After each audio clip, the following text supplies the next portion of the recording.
Commander Jamin pressed his palm against the cold viewport, watching the chaos unfold in the Galactic Council chambers below. Alien delegates from 47 different species were screaming at each other in a dozen languages. The translators had given up hours ago. "Sir, the final evacuation orders are ready," Lieutenant He-Jin said, her hands trembling as she held the datapad. She had spent 8 years on this station, watching over diplomatic relations that now seemed like a cruel joke. Jamin turned away from the window. The arguing aliens looked like children throwing tantrums.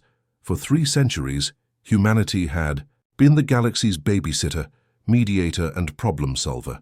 They fixed broken treaties, stopped wars before they started, and kept the peace between species who couldn't agree on what color the sky should be. "Are you really sure about this, Commander?" He-Jin asked again. "Once we send this message, there's no going back."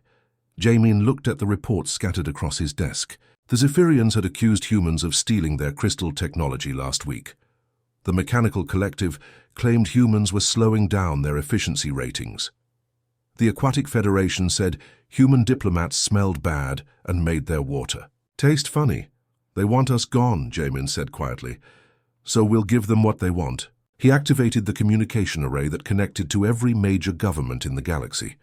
The message was short and simple. "Humanity withdraws from all galactic affairs. Handle your own problems now." Within minutes, confirmation signals started, pouring in from human outposts across the galaxy.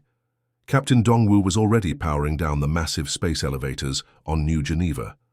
His crew of 200 engineers worked frantically to shut down systems that had been running for decades. "All terraforming equipment is going offline," Dongwu reported over the comm.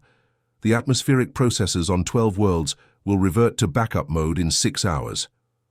Engineer Yuna stood in the control room of the largest terraforming station in the Outer Rim. She had spent 23 years perfecting the atmospheric generators that kept 15 colony worlds breathing. Now she was shutting them all down, the FAO. "Colonists will be fine for a few months," she told her team. "After that, they'll need to figure out maintenance on their own."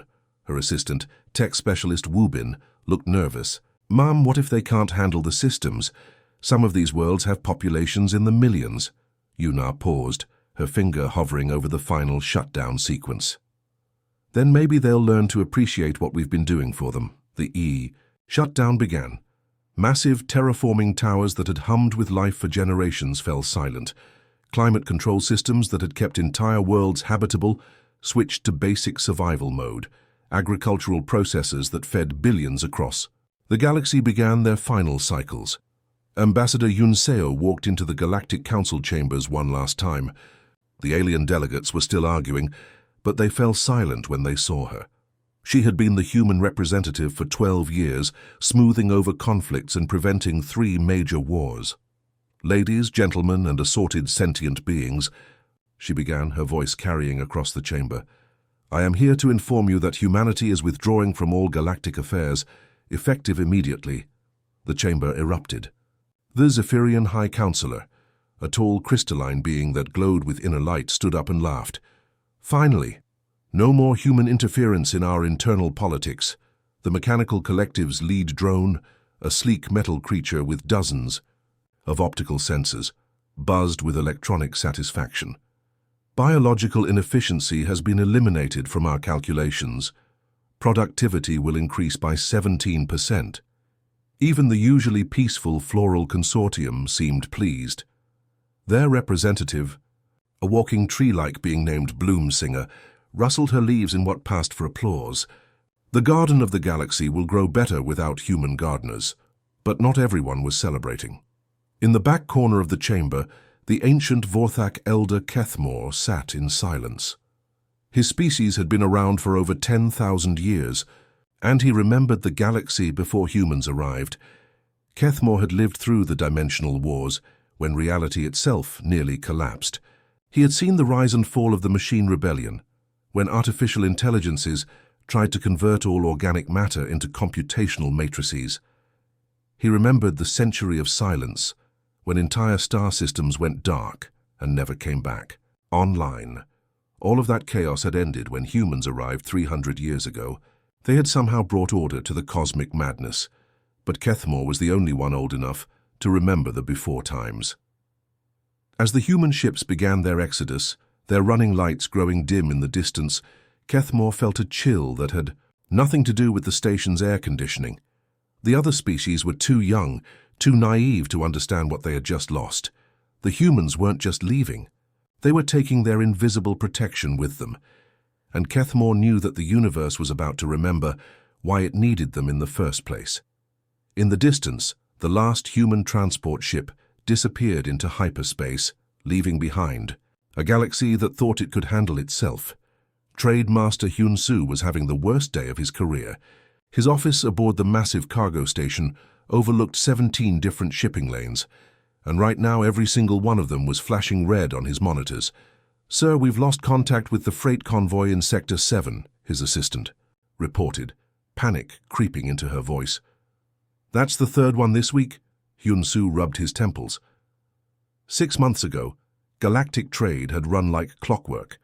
Massive cargo ships moved between star systems, carrying everything from rare minerals to exotic foods. The shipping lanes were perfectly organized, with automated beacons guiding ships through hyperspace jumps that would have been impossible to navigate manually. Now those same beacons were dying, one by one. What about the backup navigation systems? He asked. "That's the problem, sir. There are no backup systems. The humans built everything to work perfectly the first time." Across the galaxy, Captain Jinnah was dealing with her own crisis.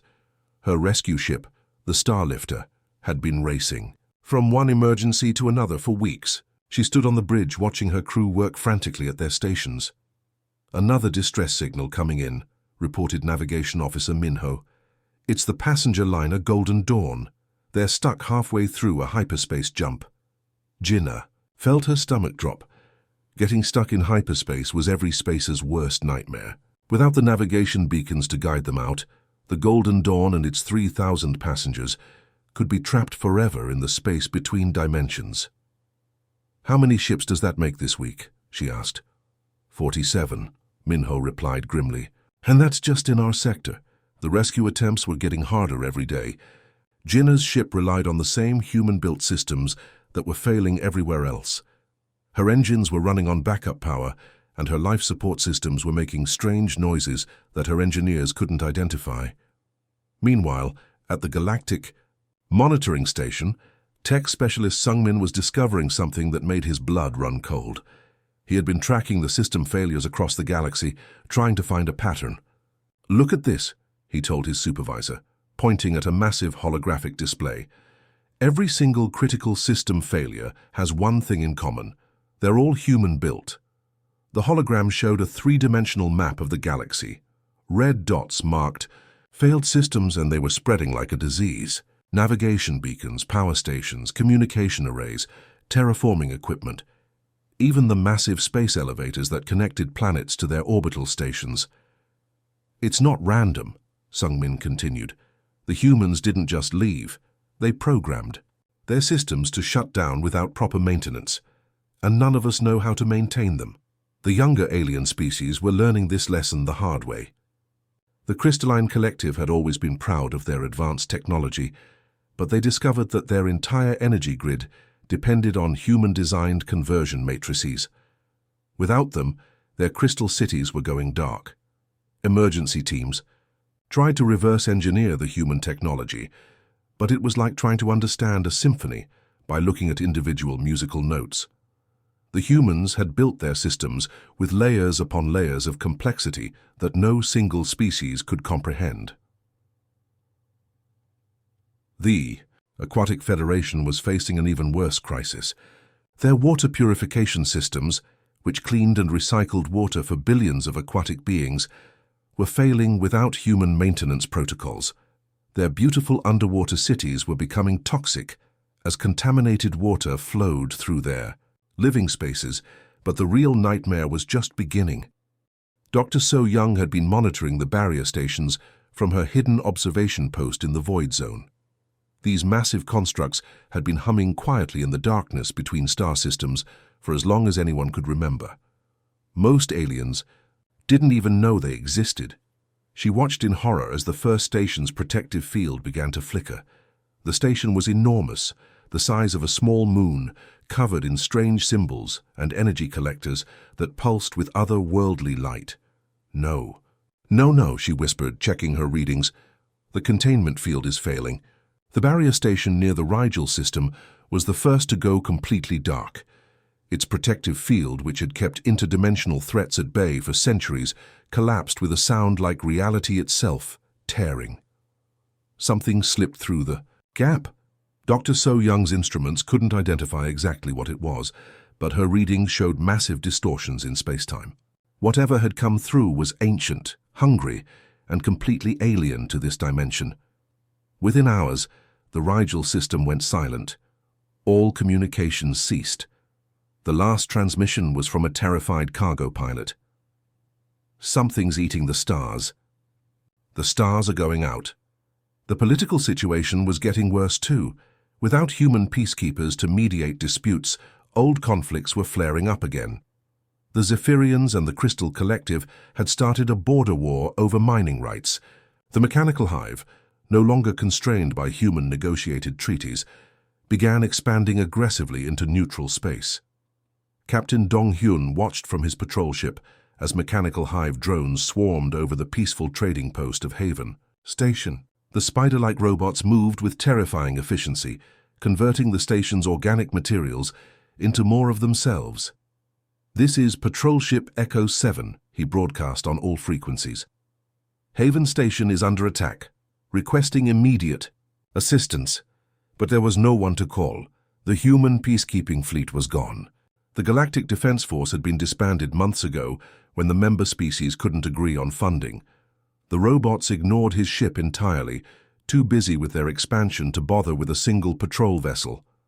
Within 6 hours, Haven Station was completely consumed, transformed into a new hive node that immediately began producing more drones. Similar scenes were playing out across the galaxy. Trade routes that had been stable for centuries were becoming war zones. Species that had lived in peace for generations were suddenly at each other's throats, and in the dark spaces between the stars, more barrier stations were failing. Each failure released something worse than the last, things that had been contained since the dawn of galactic civilization. The universe was remembering why it had needed the humans in the first place. But the humans were gone, and the remaining species were only just beginning to understand the true scope of the disaster they had brought upon themselves. Scientist Tai Ho had seen many strange things in his 40 years of research, but nothing had prepared him for what was happening now. He stood in his laboratory aboard the Deep Space Research Station, watching reality itself come apart at the seams. "Dr. Mi Young, you need to see this," he called to his research partner, his voice shaking with barely controlled fear. The holographic display in front of them showed the Andara sector, where the second barrier station had failed just hours ago. What they were seeing shouldn't have been possible according to any known laws of physics. "The space around the failed station is folding," Mi Young whispered, adjusting her instruments. "Dimensional barriers are collapsing. Things are coming. Through that don't belong in our universe." Through their long-range scanners, they watched as creatures made of pure shadow and hunger poured through the dimensional breach. These beings had no solid form, existing as living voids that consumed light, matter, and even time itself. Entire star systems were going dark as these cosmic horrors spread outward like an infection. "The Kalos system just vanished," Taeho reported, his hands trembling as he worked the controls. "Not destroyed, vanished. It's like it never existed." But the dimensional incursions were just the beginning. Mi Young had been tracking the systematic collapse of human-maintained AI networks across the galaxy, and what she discovered was even more terrifying. "Look at this data," she said, bringing up a massive display of interconnected systems. "These aren't random failures. The humans programmed fail-safes into everything. Their systems are shutting down deliberately to prevent misuse." The AI networks had been invisible to most species, running quietly in the background of galactic civilization. They managed everything from traffic control to currency exchange, from weather systems to agricultural production. Now they were all going offline in a carefully orchestrated sequence. "It's like they knew this day would come," Mi Young continued. "Every human system has a dead man's switch. Without human oversight, they automatically lock down to prevent catastrophic misuse." The galactic economy was the first casualty. Currency, exchanges that had processed trillions of credits daily for over 1,000 years, suddenly froze. The central banking AI demanded authentication codes that only human financial officers possessed. Trademaster Jun Su watched helplessly as his entire commercial empire collapsed in a single day. "All our accounts are frozen," his accountant reported. "The banking system says we need human authorization for any transaction over 1,000 credits. But there are no humans left," Junsu shouted. "How are we supposed to authorize anything?" The automated response was always the same. "Please contact your human representative for assistance."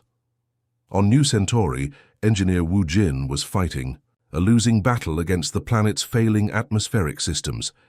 The massive terraforming processes that kept the world habitable were reverting to factory default settings, completely undoing centuries of careful environmental engineering. "The oxygen levels are dropping fast," his assistant reported. "The atmospheric processors are trying to return the planet to its original state." Wu Jin pulled up the system diagnostics, but the interface was entirely in human script. None of his team could read the complex technical language that the humans had used to program the machines. "We have maybe 6 weeks before the atmosphere becomes unbreathable," he said grimly, "and I have no idea how to stop it." Similar disasters were unfolding on thousands of worlds. Agricultural systems failed, causing massive famines. Climate control systems malfunctioned, turning paradise worlds into frozen wastelands or burning deserts. Ocean purification systems shut down, poisoning entire aquatic civilizations. The species that had celebrated humanity's departure were now desperate to find them. Search parties scoured the galaxy, looking for any trace of human presence. Captain Sang-hoon led the most ambitious search mission, taking his exploration vessel to Earth's former colonial territories. What he found there chilled him to the bone. "The colonies are completely abandoned," he reported back to his superiors. "But they're not destroyed. It's like the humans just left." He walked through the empty streets of New Geneva, once home to 12 million humans. The cities were pristine, as if the inhabitants had simply vanished one day. Buildings stood intact, vehicles sat parked in neat rows, and automated systems continued their maintenance routines. But there were no people, no signs of struggle, no indication of where they had gone. In the center of each city, Sang-hoon found the same thing, a massive holographic display broadcasting a looping message. The image showed a human woman in a military uniform, her expression stern but not unkind. "To anyone receiving this transmission," the message began, "humanity has withdrawn from galactic affairs as requested. You wanted independence from human oversight. You now have it. All human systems will continue operating on automatic protocols until their predetermined shutdown dates. After that, you're on your own." The message continued with technical specifications and shutdown schedules, but the tone remained coldly professional. There was no anger, no bitterness, just a matter-of-fact explanation of what was happening. "We warned you that the universe is more dangerous than you realized," the human officer concluded. "We tried to protect you from threats you couldn't see or understand. Now you'll have to face them yourselves. Good luck." But perhaps the most terrifying discovery came from the Deep Space Monitoring Array. Communications Officer Yun-Ah had been tracking unusual energy signatures in the galactic core when she detected something that made her blood freeze. "Sir, I'm picking up massive gravitational distortions near the galactic center," she reported to her commander. "Something huge is moving out there, something that's been asleep for a very long time." The readings showed an object the size of a solar system stirring to life in the darkness between galaxies. It had been dormant for millions of years, held in check by a network of containment fields that were now failing one by one. Ancient archives spoke of it in whispers, the Void Shepherd, a cosmic entity that consumed entire galaxies when it awakened. The humans had been maintaining the containment systems that kept it sleeping, but now those systems were shutting down, along with everything else. As reality continued to unravel around them, the remaining species finally began to understand the true scope of what they had lost. The humans hadn't just been diplomats, engineers, and peacekeepers. They had been the universe's immune system, quietly fighting threats that other species couldn't even perceive. And now they were gone, leaving behind a galaxy that was rapidly remembering why it had needed protection in the first place. The universe was becoming a very dangerous place, and there was no one left to keep the monsters at bay. Archivist Yejin had been searching through the abandoned human data vault for 3 days straight. Her eyes burned from staring at ancient holographic displays, but she couldn't stop. What she was finding changed everything they thought they knew about humanity. The vault was hidden deep beneath the surface of an asteroid in the neutral zone, disguised as a simple mining station. She had only found it by accident, while following energy signatures that didn't match any known technology. "Changmin, you need to see this," she called to her linguist partner, who was struggling to decode human military files in the next room. Changmin hurried over, his translation device glowing with partially decoded text. "What did you find?" Yejin pointed to a massive holographic display that showed the entire galaxy. But this wasn't like any star chart she had ever seen. Thousands of small markers dotted the map, connected by intricate lines of light that formed a complex web across space. "These aren't trade routes or shipping lanes," she whispered, her voice filled with growing horror. "They're monitoring stations. Every single human outpost, every diplomatic mission, every research station. They're all part of a massive surveillance network." She pulled up the classified files she had been decoding. The documents were marked with the highest security classifications, written in complex human military code that had taken her hours to crack. "Look at this mission report," she said, highlighting a section of text. "The humans weren't just studying the Vorthon Nebula, they were containing something inside it, something called a reality anchor breach." Changmin's translation device worked frantically as more files opened. Here's another one. The diplomatic mission to the crystalline homeworld wasn't about trade agreements. They were secretly installing dimensional stabilizers to prevent something called a cascade fracture event. The more they read, the more terrifying the truth became. Every human presence in the galaxy had been carefully planned and positioned. What other species had seen as random human settlements were actually strategic monitoring posts, each one watching for specific threats that could destroy entire sectors of space. "They weren't just diplomats and engineers," Yejin whispered, her hands shaking as she accessed deeper files. "They were guardians, cosmic custodians." The files revealed millennium-spanning projects that made her head spin. Humans had been quietly containing existential threats, maintaining dimensional barriers, and preventing reality collapse scenarios on a scale that no other species had ever imagined. Dr. Haewon's personal research notes were particularly chilling. The human scientist had spent her entire career studying what she called universe maintenance protocols. Her work revealed the true scope of what humanity had been doing. "The universe is not naturally stable," one of her reports explained. "Reality itself requires constant maintenance to prevent catastrophic failure. Every star system, every planet, every dimension exists in a delicate balance that can be disrupted by forces beyond normal understanding." The files showed evidence of threats that sounded like nightmares. Ancient machine intelligences that could convert entire galaxies into computational matrices. Dimensional parasites that fed on the fabric of space-time itself. Cosmic entities that existed outside normal reality and could unmake entire civilizations with a thought. "Look at this," Changmin said, his voice barely above a whisper. "The humans have been fighting these things for over 3,000 years, long before they ever made contact with other species.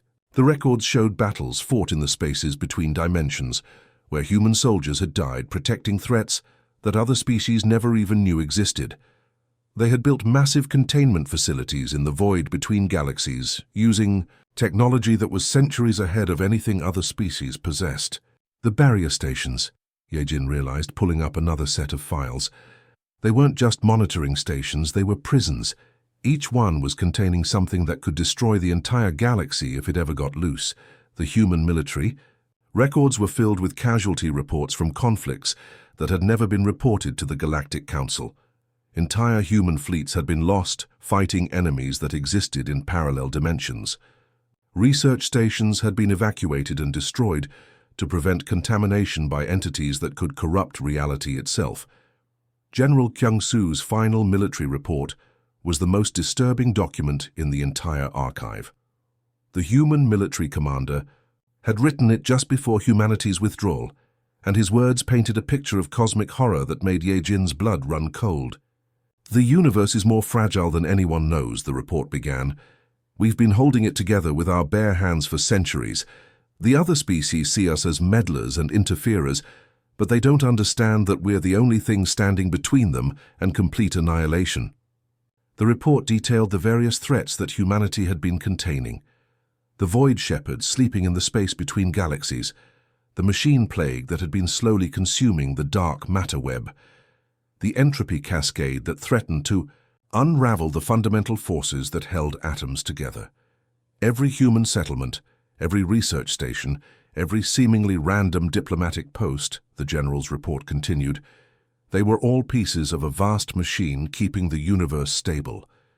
Remove any significant number of these components, and the entire system begins to fail. The surviving species had thought they were getting rid of annoying human oversight. In reality, they had dismantled the only defense system that kept cosmic nightmares at bay. "Here's the worst part," Chung-min said, decoding another section of files. "The humans knew this would happen. They tried to train other species to take over some of these responsibilities, but nobody wanted to listen. They thought human warnings about cosmic threats were just scare tactics to maintain control." The files showed decades of failed attempts to share this burden. Humans had tried to teach other species about dimensional maintenance, reality stabilization, and threat containment. But every attempt had been met with suspicion, ridicule, or outright hostility. They were fighting an invisible war against entropy itself, Ye-jin said, staring at the massive scope of human operations. And they were losing that war the moment they decided to leave. The final files they discovered were evacuation orders. Humanity hadn't just abandoned the galaxy in anger. They had retreated to specially prepared fallback positions, taking their most critical personnel and equipment with them. But they had left behind all the containment systems, monitoring stations and defensive networks that kept the universe from falling apart. Now those systems were failing one by one, and the things they had been holding back were finally breaking free. The universe was about to remember why it had needed the humans in the first place, and that lesson was going to be written in the extinction of entire civilizations.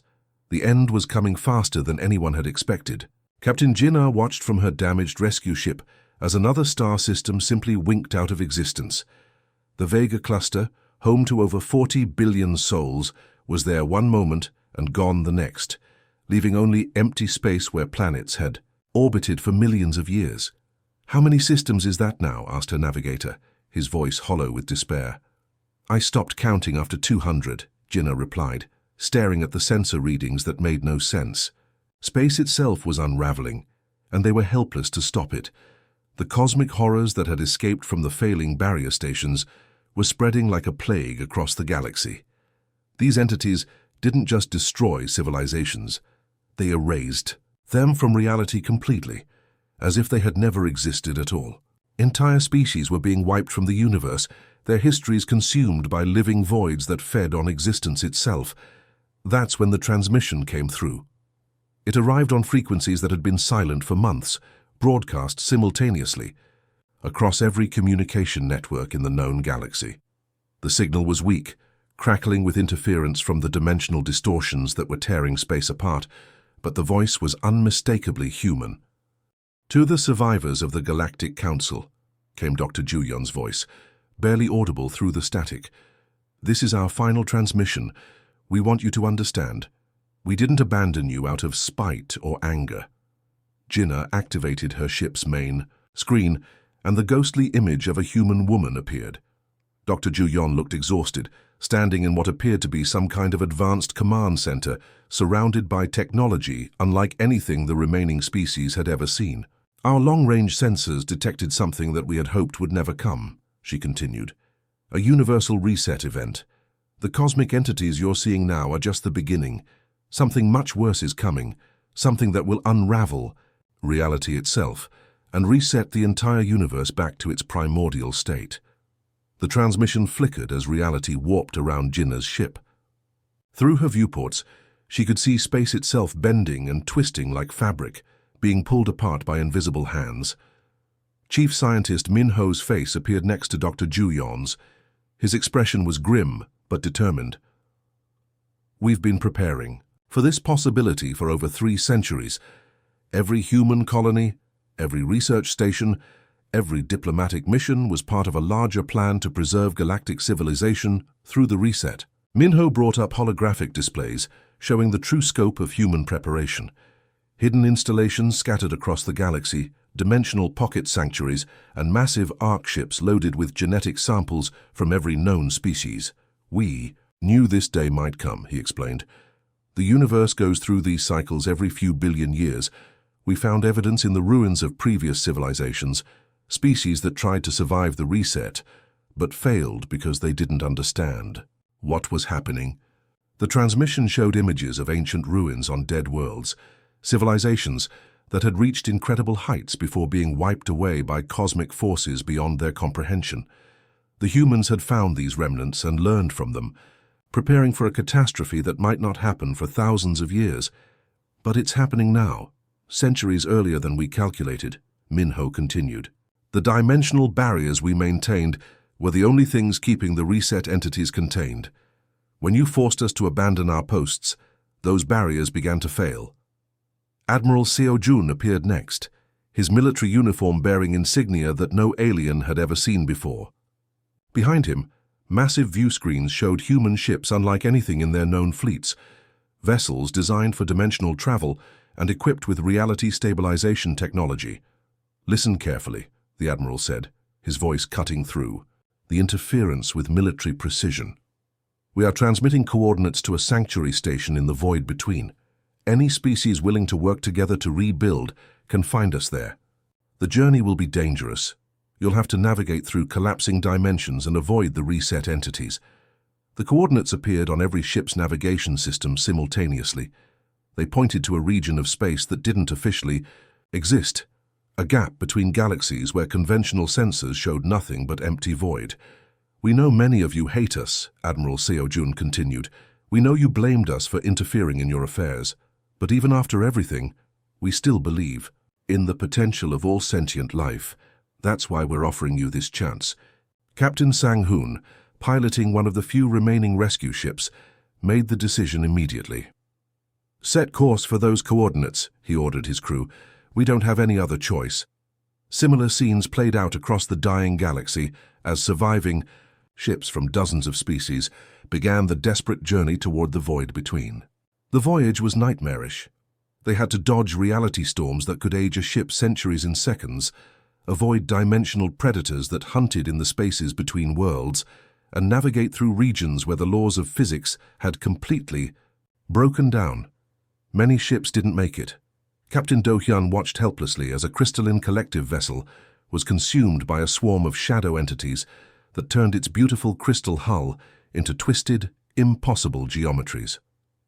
Engineer Yubin's transport was caught in a temporal anomaly that showed the same ship arriving at different times, creating paradoxes that made his head spin. But some did survive the journey. As they approached the coordinates, they saw something impossible. A massive structure floating in the absolute emptiness between galaxies. The sanctuary station was enormous, easily the size of a small moon, and it pulsed with energies that seemed to hold reality stable in the chaos around it. Human ships appeared to escort the survivors to safety, their hulls glowing with the same stabilization fields that protected the station. As the alien vessels docked, they found humans waiting to greet them, not as conquerors or rulers, but as fellow refugees from a dying universe. Dr. Ju Yon met them at the airlocks, her expression sad but hopeful. "Welcome to the sanctuary," she said. "We have a lot of work to do if we're going to survive what's coming next." Behind her, vast chambers held genetic samples, cultural archives, and technological blueprints from every species in the galaxy. The humans had been secretly collecting and preserving everything they could, preparing for the day when the universe would need to be rebuilt from scratch. As the last survivors settled into their new home, The final transmission played one more. Time across the collapsing galaxy. The universe is ending, but it's not the end of everything. We'll rebuild together, and maybe this time we'll do it better. See you on the other side. We'll be waiting. Outside the sanctuary's protective fields, the last stars went dark as reality collapsed in on itself. But inside, representatives of hundreds of species worked side by side with humans, planning for the day when the universe would begin again. The galaxy was gone, but hope remained. The end.